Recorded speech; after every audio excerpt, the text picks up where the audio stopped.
Hello and welcome to this first look exploring session, doing some fragmentary bits and pieces by Lady Rachel Fane. Not the first time we've looked at Lady Rachel Fane. We have looked at least one piece before, maybe two, I forget.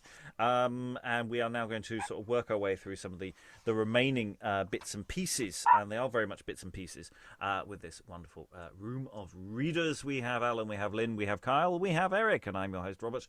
And we are going to have a look at, well, the first bit is a bit chunky. There's a Mayday show. And there's a couple of bits that may be associated with it. And there is a prologue, but the prologue it's a Christmas prologue, but who knows whether it has any associations with some of the later stuff, or when things happening and how reusable bits of text are. But we have this little Christmas prologue up first, and we're going to have a little go at that and see how that goes. We also have we have little bits of cast list and things. It's a really interesting sort of selection because, of course, this is someone writing mostly for their own household, for their family and friends to be performing things. I don't know a lot about the performance context for Lady Rachel Fane's work, but I'm sure we will pick up more of that as we go along and further down the line. So without further anon, Lynn, could I ask you to read the Christmas prologue that we have? Perceive ye, gentles all, we with our drum, for to begin this Christmas now are come. It usually begins with mirth and ends, the later answering what the first pretends. We wish it may do both to the content of our mouths expressing what our hearts had meant. To further which we do now you invite, to that in which we hope you'll take delight. And thus it ends. It's a nice brief prologue. I like brief prologues sometimes. And yeah, we've got a drum. They come on. Shut up, everyone. We've got a drum to shut up, everyone. And it's going to begin with mirth and ends. I was expecting to ends with tears and lamentation. It's like, you're laughing now, you won't be in a minute. I'm not quite sure what that sentence actually means. Ends the latter answering what the first pretends. So I assume that like it ends as it begins in mirth. That's what maybe I'm wrong. Usually begins with mirth and ends. Yes, I suppose. Yeah, that it's a slightly strangled sentence if it works that way, though. Yeah. But again, it's presumably mostly for the family household. It's not designed for the kind of performance. We have a little cast list, possibly for the next little bit we're looking at. So you get an idea of who some of the performers might have been. Yeah. These were the persons that were there, that were in these and their ages. So the brothers Anthony, who's 12, George Fane, 10 years, William, 8, Robert, 7, Sister Frances, 4 years, cousin Margaret, 11 years. I don't know who Wortley 1 is, but he's 9 apparently. Jasper, Mitchell, and Mary, they're 11 years, and Richard Falconer was 5 years. So, this is not necessarily aimed at very old people, and that potentially gives you a sense of also the kind of show that you're going to get. If this is indeed for the next little fragment that we're going to be looking at. I say fragment, I think it's complete. It's just not very long. So this is a masque happening in May. It's May Day show at Apethorpe Hall by Lady Rachel Fane. And so it starts off. A post, as in a red coat girt to him, a white cap, speaks. A horn in one hand, a staff in t'other. Oh yea, objects of this place. I come of measure 1 foot pace. No faster doth this thing require, for it is of so mean a hire. 'Tis only for to pass the time, that 'bove the highest orbs do climb. Pardon we crave, before that we begin, and pardon deserves this thing. Consider well the actors and the makers, and then I hope you will be good spectators. This thing is like to the coronation, that worst goes first, for 'tis the fashion. So shall your eyes behold this thing anon. If you'll attend, it is at hand. Enter a jester with garlands on his shoulders, a shepherd in a grey coat, a dog in one hand and a sheep-hook in the other, a man following him with a tabor and pipe, in a red waistcoat, a grey pair of breeches. One followed him with mattocks and spades, and a company bearing a maypole, with others following with ladders and other tools. The jester speaks. Now, brave lads, you'll make my heart be clad in greater joy than was the Queen of Troy, when as the wandering Prince Aeneas came to greet her, or when Dame Helen heard her prince was come, oh, so she run to meet him. 'Tis I that am chief captain of this band, from woods where May do flourish today. I have brought these seely men.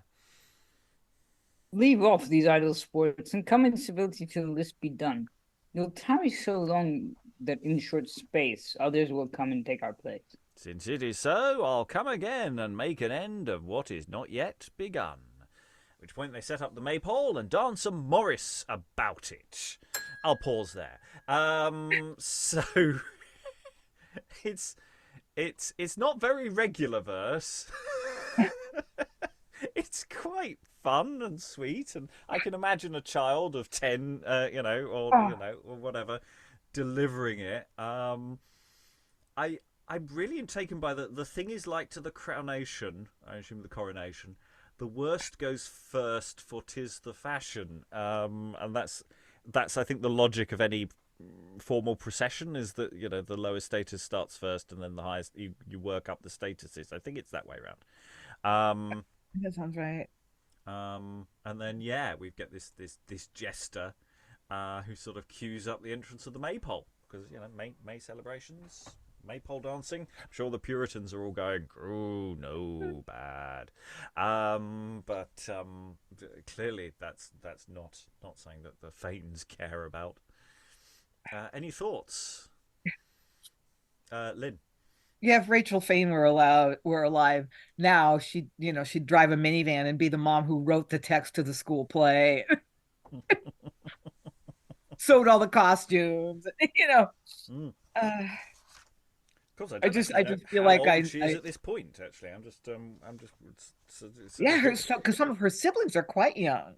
So, well, of course, they could have had different mothers. She could have been a product of her father's first marriage, and she could be a generation older than her younger half siblings. But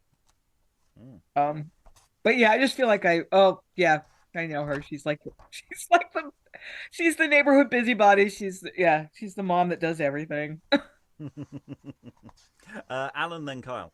Or the big sister that does everything. Well, the bossy big sister, yeah. She's born 1613, and I'll just check the date, the approximate dates for these texts. I suspect she's not necessarily that old, but not necessarily that young. But I will find an approximation for the dates of things anon. But dating some of these is quite difficult because, I say, they're manuscripts that sort of survive. But I suspect. Yes, that it's she's no, I don't have a date immediately to hand. I will come back to that. Kyle. I was just curious about the I wonder what the props are. The jester pulls a box out of his pocket and opens it, wherein is birds, beasts, and flowers. That seems like it's so small that it's in his pocket, but there's all these things in it. I wonder what that was.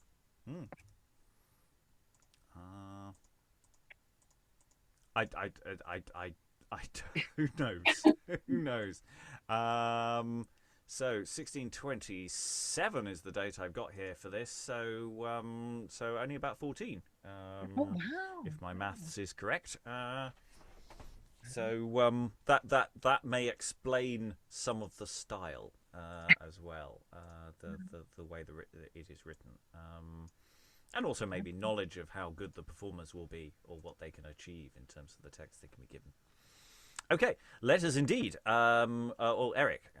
Well, also I just like the fact that like the shepherd has a dog and a sheep hook, and it's like it feels like that sort of it's that level of budget play where you have like sort of I don't know, whatever props you have available. So it's kind of like the children's toys, or I think it was one of the triumphs for one of the Lord Mayor shows of London or something, where we had a sheep being presented for or a sheepskin, something like that. And of course we had like um you know uh we don't have sheep as a company, but we had someone with like a sheep plushie. So it feels like that kind of level of acting right now. So Well, yeah, I think it's they're giving everyone very clear signifiers as to who they're going to be, because they're not necessarily going to be very good in the roles. They're just going to stand there and shout their lines and be terribly cute. But if you give them a dog and a thing and they can stand there looking terribly proud, then that gets us somewhere. Yeah. Okay, so as Carl just said, then the jester pulls a box out of his pocket and opens it, wherein is birds, beasts, flowers. Please you, accept this little toy, which was a marigold. And hence proceeds no further noy, the marigold for Mary's joy. Goes to my lady, which was a fane. 'Tis not the beast, but 'tis the name, mark well, I pray, that same emblem. Goes to my brother, Lord Dispenser, which was a grape. Ye love to eat, as I do understand, therefore a grape is good to put within your hand. Studying. But stay, from G proceedeth grace as well as grape.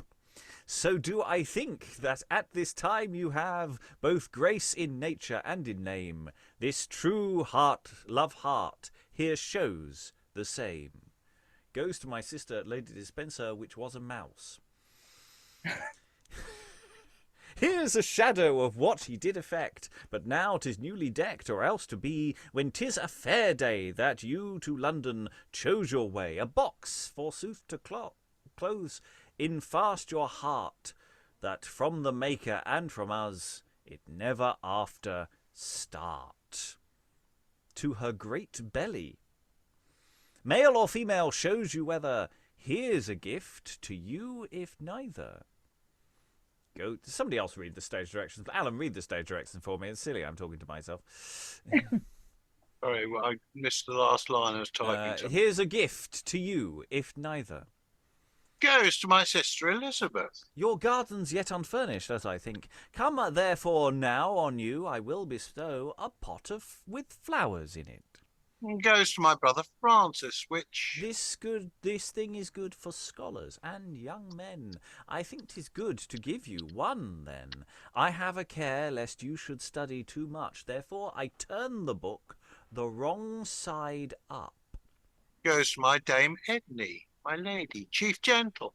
If I mistake you not, your name resembleth this. Come therefore now, to you I'll give a kiss. Goes to my Dame Eliza, ye two gentles. You love the primrose and eke other flowers, escaped a cowslip sprung from April showers. Goes to my Dame Voisin, the third gentle. Nobody hath this bird, but yet it lives, and flies within the air. I give you this, that you may patent take, to fly from France to England, for ye, the maker's sake.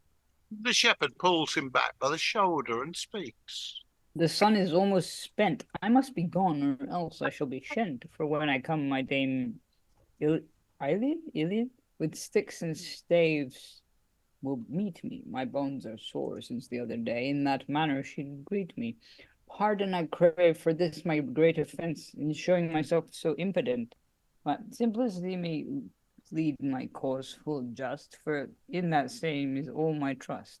Exit! They all go out and take their maypole with them. End of first scene. So yes, there's all these things that are given as gifts to the various members of the family household. From G proceedeth grace as well as grape. Bless. I'm assuming the gifts are the things which, you know, otherwise I'd love to see Lord Dispenser dressed as a grape. But he's just handed a Shades grape. of Fruit of the Loom ads from the Yeah. 60s. Alan. Yeah, I mean, side issue, Apethorpe Hall is referred to in the intro. Mm. Eric's done a bit of Googling. It's a stately home in Northamptonshire, apparently formerly owned by Elizabeth I. So Yes. you're talking about a fairly noble, rich pile. Oh yeah. These are not poor people.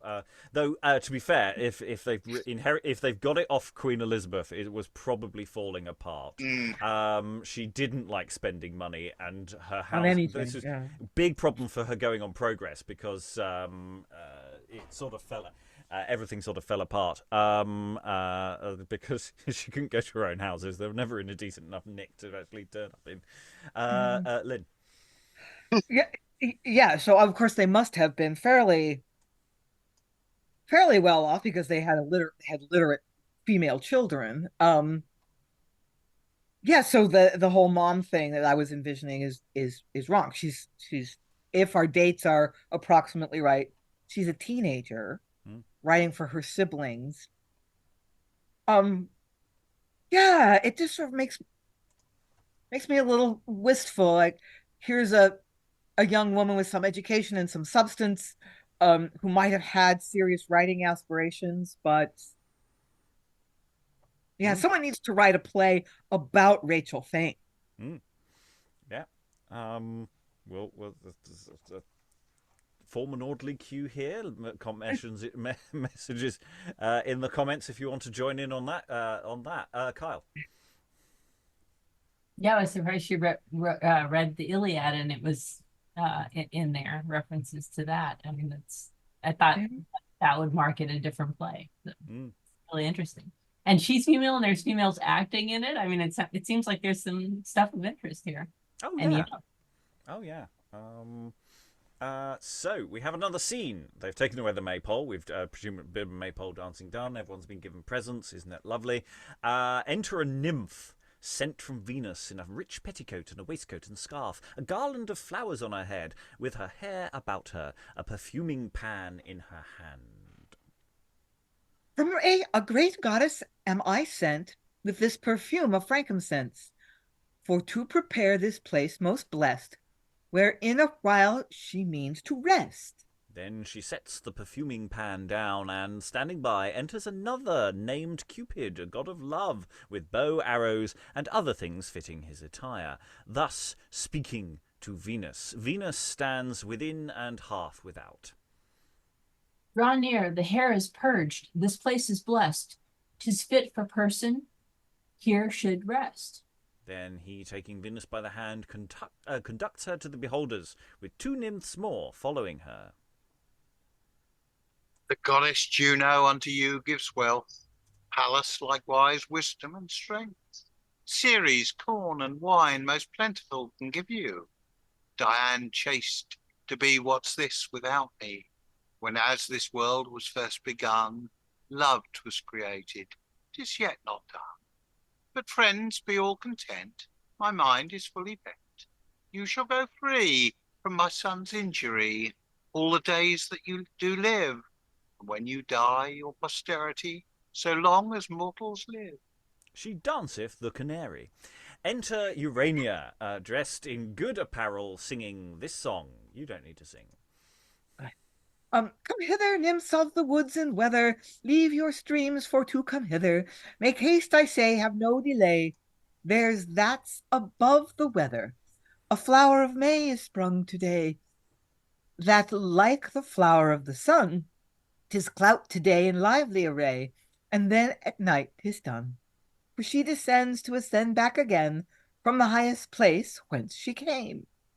Art thou Urania, nymph of the fountain, that dost abide in the coolest mountains? Or art thou of the chaste Diane's train? Declare to me, and show the same. Urania is my name, nymph of the fountain. I am the same. I am not of chaste Diane's train, but I do honor her and her name. I think 'tis good for exercise to dance. Let us begin. The nymphs anon come in. What you command, I willingly obey. The music plays and they dance a dance of my making to the tune of We don't. Jemmy? I'm uncertain. Enter three nymphs that mingle themselves together and dance. Venus and Urania leads. They ending their dances. Venus speaks to the company. What is within my powers I willingly you give, and in your favour desire to live. I do recant the words I spoke of love, for you shall constant always prove to me, my son, and these my friends, who will endure yours to the end. She goes to a place and takes Urania by the hand, the rest coupling themselves together. Cupid speaks in this manner. I come for to accord to what my mother has done, for that I know her wisdom is so that she can more good than I unto you shall. Then Cupid comes before, and with this song of Urania singing goes out to a sad tune. Time stay for none, we'll take our leaves and then are gone.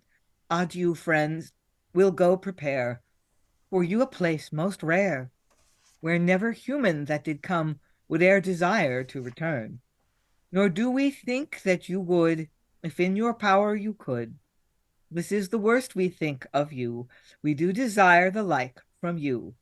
Your good wishes, if you please, as many in number as drops in the seas, and who deserveth them will endeavour, till time comes for to rest ever. Adieu, adieu, goodbye, good night. Adieu, adieu. And thus, with a sad song, it ends.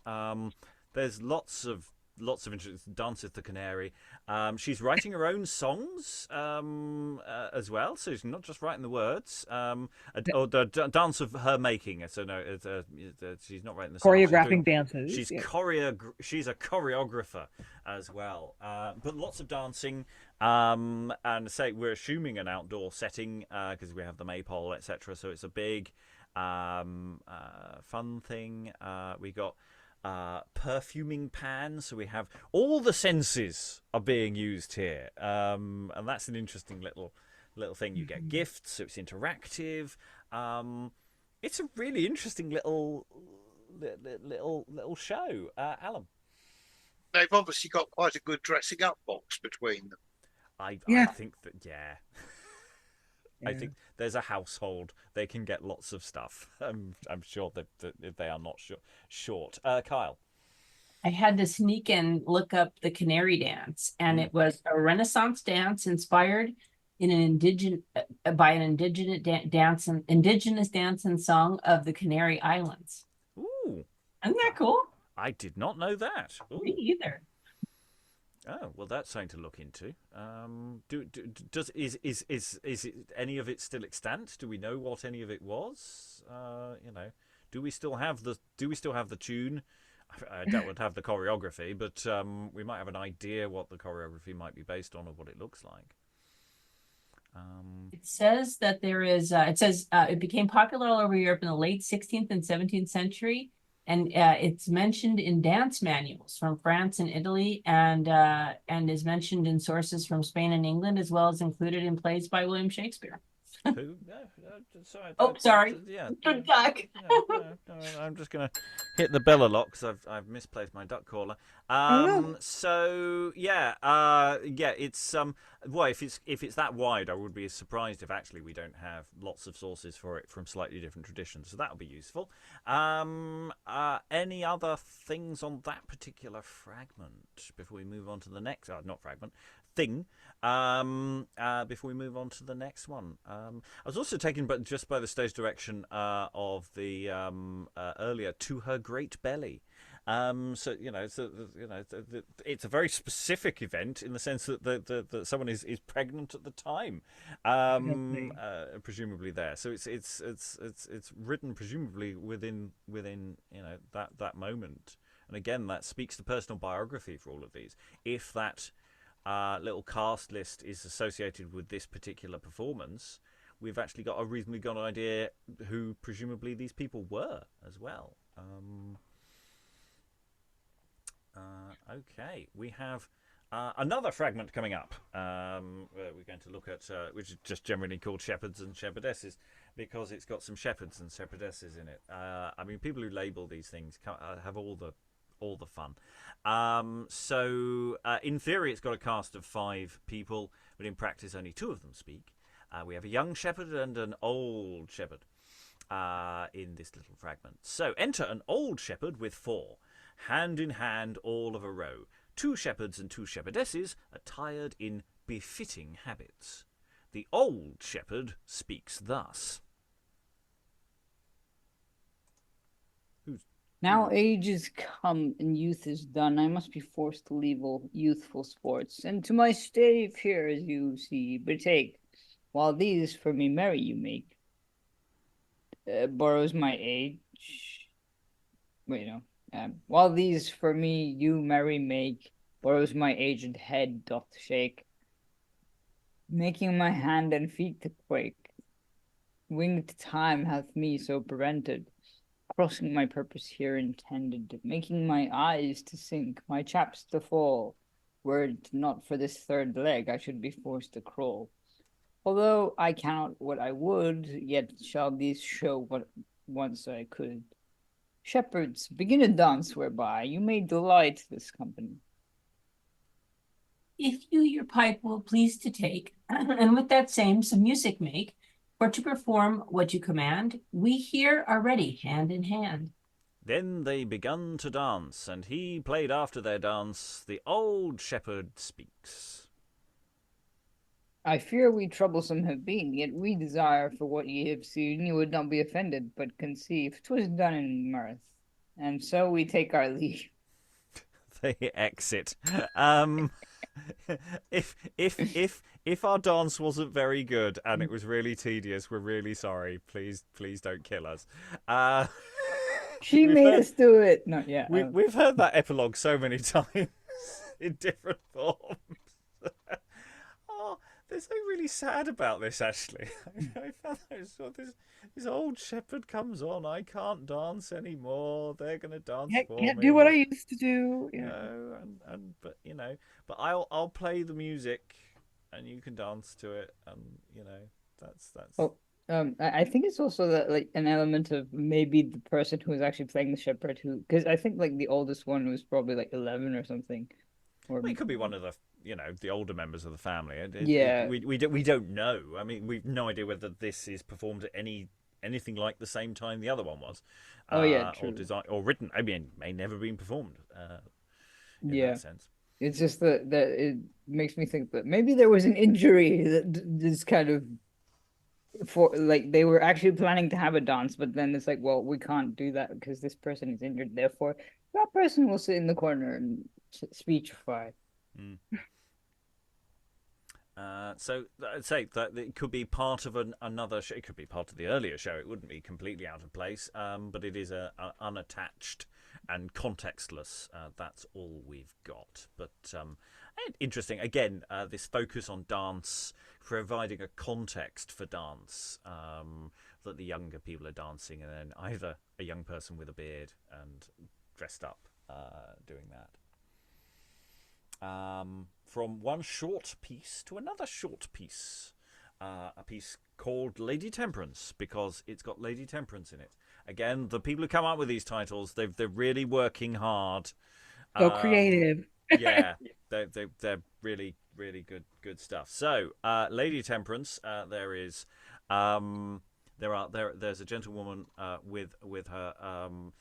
It's interesting. There's a crossed out bit as well. So it's Lady Temperance attended by one gentlewoman, and then crossed out it said forbearance the one named and quiet the other. Though it looks like that isn't necessarily what happened. Tis not that dross gives content, therefore riches are and fear are fellows evermore. Wisdom's the only spring and guide, origin and honor of all things, of all gifts beside. And in respect of that same worthy grace, even at their best, the rest are all but base. Enter Mirth. You that merit greater things than this, I do intend to offer what my duty is. Not that I mean to equalize the worth by my endeavours, but to publish forth your virtue, that it will receive not what is due, but what we may give. She goeth out. Then enters the gentleman usher, the tailor, the butler, the cook, otherwise translated into an ass, an ape, a fox, a calf.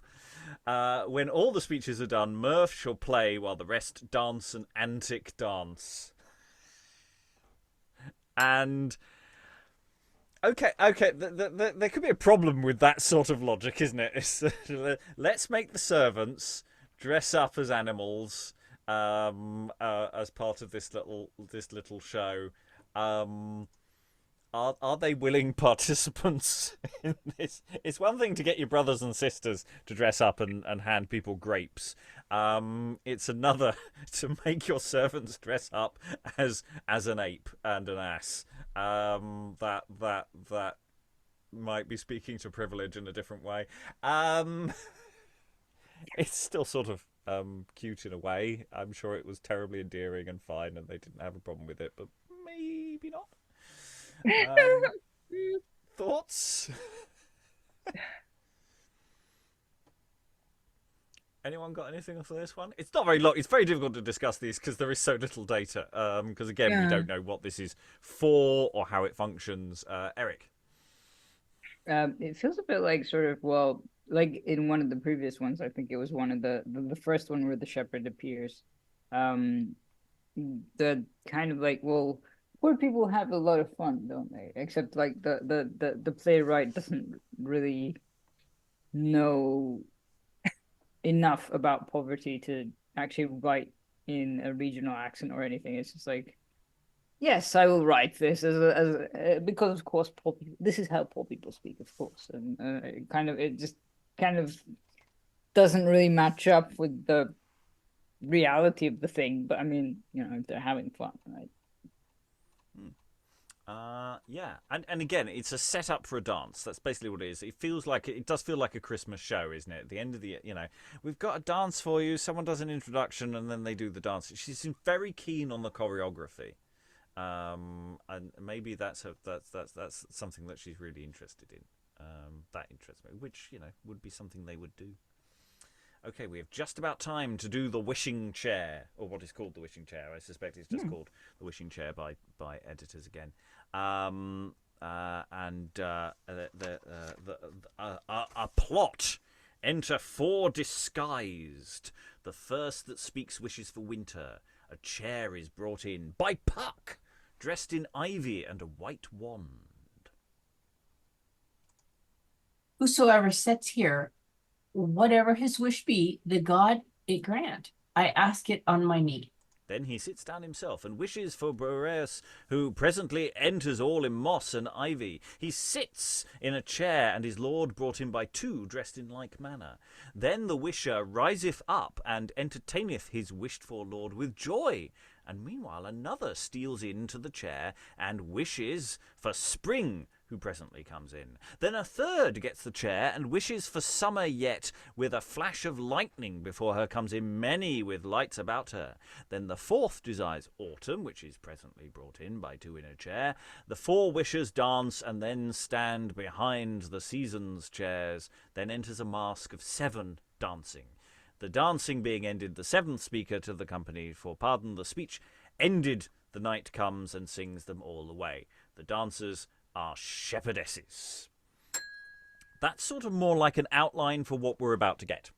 Though the 2 lines of the initial wisher possibly are dialogue from the thing.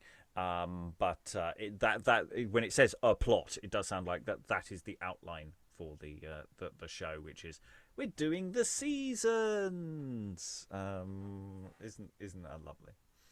So, however, the primary speaker is a fantastical man who we're going to have reading through this. So the music plays without. Enter a fantastical man. Giving thus to my lady and then to the rest, To you that merit greater things than this, we humbly offer only what our duty is, to fame your honour that it will receive, not what respects are due, but what we give. And to be brief, what's in our power to show or bring, except our unworthy offering. Spectators, know that I am come to crave your patience and your room. If I can find my wished-for seat, I'll please you all and recreate my person in the wishing chair. He spies it, a wishing chair. Most delicate, most neat, most rare, by your leave, hail to this beauteous company. Give leave that I sit thus nigh. I'm sent to entertain and wait upon a lovely train. Stop, beauties, but be free. Wonder not, but sit and see all we do to honour you. No loose tongue, nor spy come here to direct your eye or ear. Everything that shall appear be delight, and fill this night full of pleasure, light and clear. Come away, ye come away. Music sound then. The music comes in and plays a tune, to which tune he dances, and being hot, sits down in the wishing chair. Hot, hot, hot! Come, winter, come. Grant me my wish, and let him come. As winter enters the room, the music plays. When winter is come in, the Fantastical speaketh. 'Tis pretty thus to see, that what we wish for sure shall be. Now finding himself cold, he cries, Oh, now I freeze! Enter more temperate season. Pure spring, come show thy face, full of beauty and lovely grace. The music plays while spring comes in. Alas, my wishes still increase. When summer comes, they sure will cease.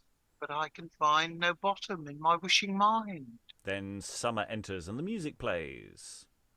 Oh, now I'm parched with heat. Yet still must I yet entreat. Calm autumn, enter you the room. Autumn come, the music plays whilst he comes in. As soon as he spies him, he saith, I'll quit my chair, and so have done. Then the spring and summer with two others dance a dance. That being ended, winter and autumn with their followers set into them, and dance another dance with 12. Their dance being ended, they sit down. Then the music plays, and one enters the room calling 7 shepherdesses. You, the guests of fortune now, munificent with noble brow, honour, pleasures, the rest, celebrator of a feast. Goodly show, lovely fair, with your lustre gild the hair. These bright beauties long to see, objects clear and bright as they. Move shower out, now strike this round, full of active pleasures crowned. Fair and lovely be your view, your soft wishes fair as you, and let these worthies beat the ground. Now together move and show your quick motions here below. Gently, fairly, nobly move, full of state and full of love. Move yourselves in the full fashion, as if the day break from your station. Then the music plays, the shepherdesses dance, then the spring and the summer, with 2 of the shepherdesses, and the guide brought that them in, take out the company for country dances, which shall be 8 dances. Then the spring and summer, with the 2 others, dance their masking dance. Then the other seasons join to them and dance their dance. Then they sit, and the shepherdesses dance their dance. Then the fantastical man speaks. I have beheld with much delight this beauteous train, blessed mine ears with harmony that with you came, and being so I will requite these virgins with a starlight night, and seeing still my wished-for seat, I can think nothing small or great, that to my mind lends but a thought, but straight to pass is surely brought. Then he sits down in his wishing chair. And now for night I long to see, which doth from labour set all free. Come night, as light as day appear, cast off all clouds, and let my wish, that yet not blemished is, shine out so clear, as may conduct these beauties to their rest, and blessing to their honour's breast. Come away. Then enters night, winding about the shepherdesses, singing of a song. From the bosom of the deep, I am come to charm asleep all your senses in delight, and make them subject unto night. Hark, hark, Hark how silence calls to rest. Birds and fowls are fled to nest, every creature ceasing from his usual operation. Then be content, since I am sent to you and free you from day's misery. So they all wind away with this song. And they go. And that is that for this particular text. The basic shape was as the plot said. Oh, it's hot. Oh, it's too cold. Oh, autumn's just right. And then everybody has an ease up, and there's an awful lot of dancing. Yeah, the emphasis is very much on dance. It's very much a mask in that sense, but it's a household rather than a court thing. It also seems to me a lot tighter as a text. It doesn't seem quite so juvenile, as it were, as a piece of work. It feels later. I don't know if that's just my imagination, but it feels more developed in that sense. Thoughts on this or any of the other Fane fragments or short pieces that we have looked at? Lynn. I think it's an important reminder of how important performance was in this culture. There was so much more than just the professional theater. There were acrobats and clowns, and everybody could sing and dance. And many people played simple instruments. It was a very musical culture. It was a very performance-oriented culture. And so much of that is lost to us. Yes, even the act of reading itself could be a performative, out loud kind of. Yeah, act. most people read out loud. Like reading silently was like a special skill. Not everyone could do that. So yeah. Other thoughts before I close this session? Not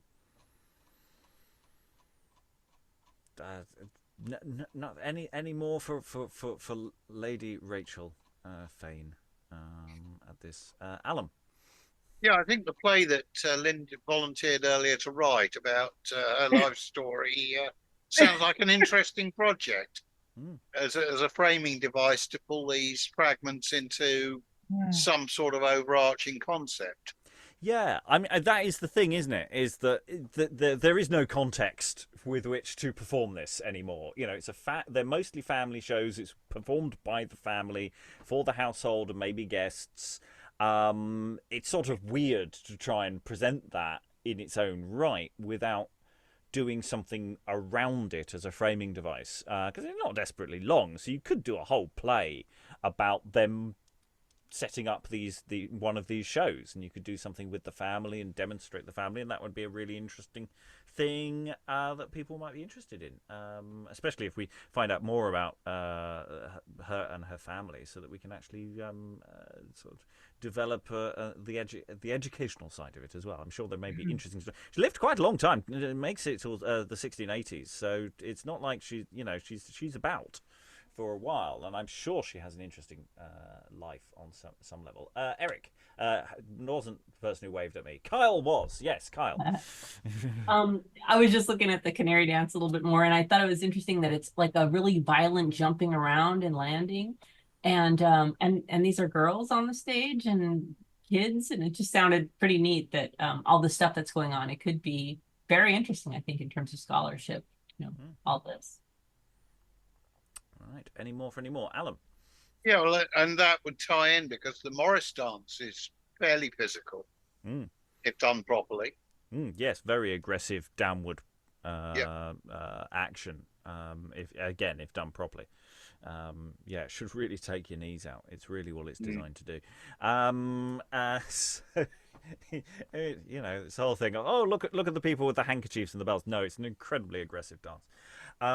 So that's it for what we have between this and another session covered.